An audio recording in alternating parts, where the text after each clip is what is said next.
operating through karma? It's the law. It's the law of the universe. And once we're at that point, we will be able to gain foresight. We will be able to see how the law works, therefore understand, like the Mahatmas do, what all the possible reactions are to their action. As Louis Claude de Saint Martin said, we're only here in order to choose. So this idea of karma yoga, we said, involves strength and courage.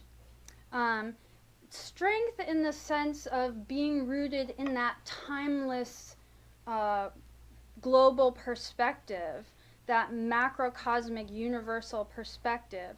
And courage in that micro application, because it's said in the Gita, the Dhammapada, there's this sense that no act is completely without blame. Here on the plane of illusion, there is no perfect action. There is no, one could get blamed no matter what one does. That's why detachment is required, because there needs to be strength to hold this perspective, and courage, bravery, because we may be criticized for our actions.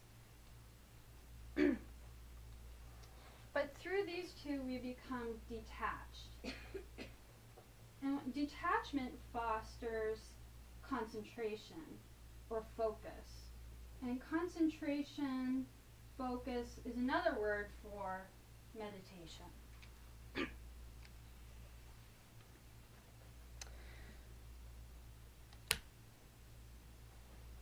What this is really talking about is the ability to bring something into sharp focus. And that way, it's that micro application, but it's free from that illusion of the personal drama. Every point is sort of like, if one could bring it into focus and center one's perception on it, one would be able to see how the karma, how the flow of action can be equilibriized, so to speak, how harmony can be brought to bear on a situation, on a group, a nation, a continent, a whole people. Karma yoga also depends on depth. We have to be able to see what is implicit, what is hidden, and that requires fusing the pairs of opposites, motion with motionless, or in the Gita, as Krishna talks about, action and non-action, inaction, action and inaction. So if one can concentrate and get some depth and concentrate with the eye of the soul, one will perceive that the grandness of this archetypal macrocosmic picture can be mirrored in oneself, in the heart, and which is the seed point. And it's in there that one can experience it. But one has to have this depth of inner sight or insight. And at that point, that drawing within, that depth, first is to perceive it by going in, and then when we perceive it, we can experience it. And this is more real than the melodramatic dramas going on in our personal lives. This inner realm of thought is actually more real.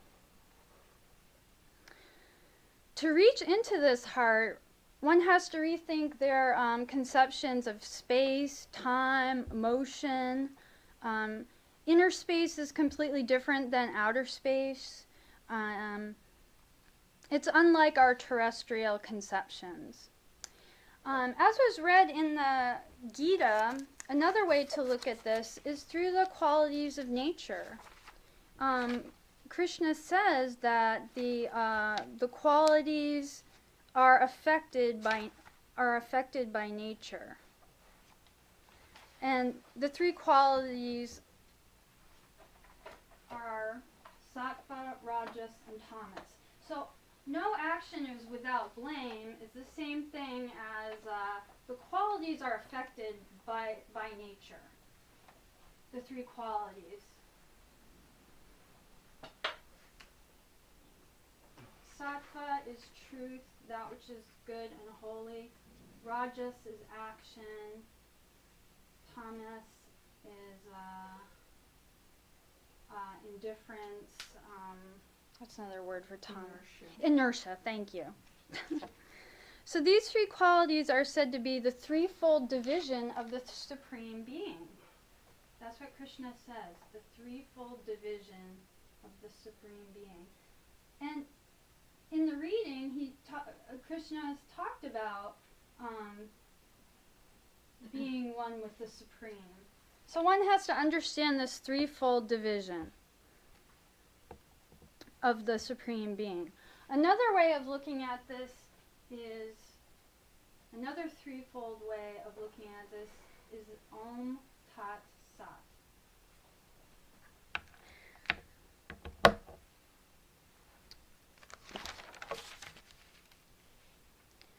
Okay, so I'm going to read a little bit and then go back to those divisions. The more an action is, a person is unattached in performing it, in other words, disinterested action, but benevolence can flow from that because it's on behalf of all. It's more likely to have a beneficial result because it's on behalf of all. So the more one does that, the more one begins to understand the connections, the magical connections, and the workings of karma in the small and in the large. One becomes free from the concern with one's own karma and begins to discern the karma of nations, races, continents, and human beings whom one wishes to serve and help. One will discover the cyclical element within karma and recognize that the more complex the karmic mathematics are, the more one's practice of benevolence depends upon the strength of mind and the clarity of perception. And this helps to release those seeds of benevolent action. And this mode of action fuses another threefold division: the creative, Brahma, the sustaining or preserving, Vishnu, and regenerative. Regenerative is Shiva, the destroyer, but from where comes rebirth. So most human action is in that realm of effects. It's not creative, it's not supportive, it's not regenerative. Most action is mechanical. It's maybe we haven't really focused, we're not wholehearted about it, we're just maybe half-hearted. It's based on our personal calculations from the lower mind, worried about future consequences, perhaps preoccupied with guilt from some previous action. So that sort of action is not free. It's bound, it's multifaceted, it's not one-pointed from the heart. So one suggestion is to set some time aside every day to engage in deliberate sacrificial action. Or another word for that is meditation.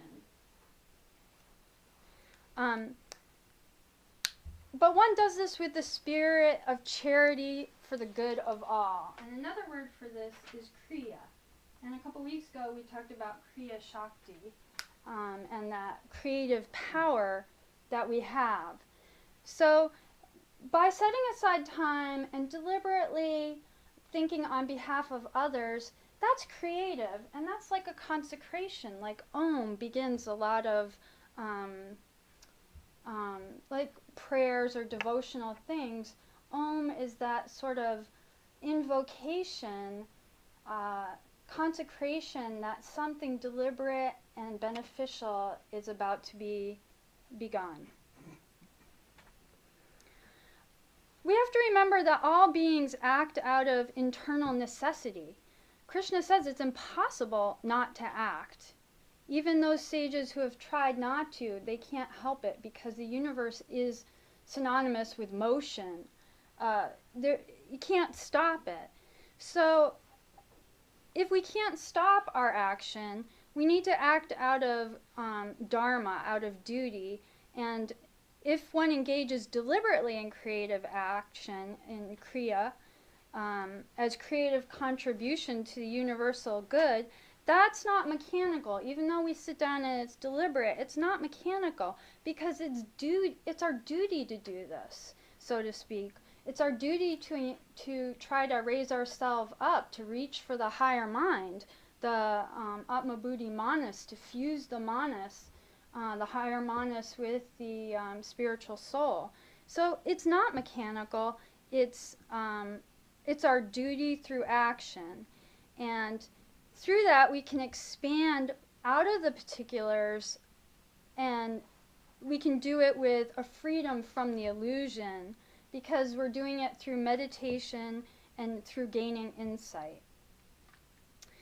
It was said earlier that no act is free from illusion. So what does that mean? All action has an element of illusion or maya in it because on this plane, it's all maya. And this is why we can still learn from reviewing our actions because there's always a lesson to be learned, a retrospective, hindsight is 20/20 kind of thing. And one can see where one was snared in an illusion or a past mistake. And maybe we should think of that word, break it into two, like mistake. So it's not like guilt producing, oh, I made a mistake, and stress about it. It's just there to learn from. So you get another chance to do it again. Don't worry, more chances will always come. So this sustaining it, this tat is synonymous with that. What does everything resolve into? That, all capital letters. And that is like, once we initiate this creative impulse, it's sort of like how to sustain it. The more you do it, the more you practice it mindfully and deliberately, the easier it gets. So to consecrate it, one determines to have a heightened significance of what one is going to do. One's being deliberate. Then, to sustain it, one is going to sort of give all the results, as Krishna says, no attachment to them. Give them all up to that, the macrocosmic, the greater. One is relinquishing that action, and one is not attached to it. One is sort of freeing it on behalf of others.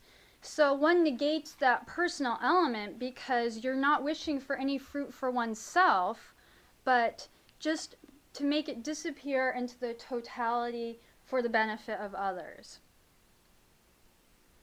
And this is sort of like a dialectical process. We can see it. It's interesting, there's always these paradoxes, action and inaction, the two opposites. We can see it from the macro to the micro perspective, but we can also take this from the micro to the macro. We deliberately, make a consecration. We give up the results that sustains that action. Because if we want the results for ourselves, it's like water going down a river getting stuck in a little eddy. It doesn't flow, it gets stuck. So giving it up for the sake of others without attachment is sustaining it. It's sacrificial action.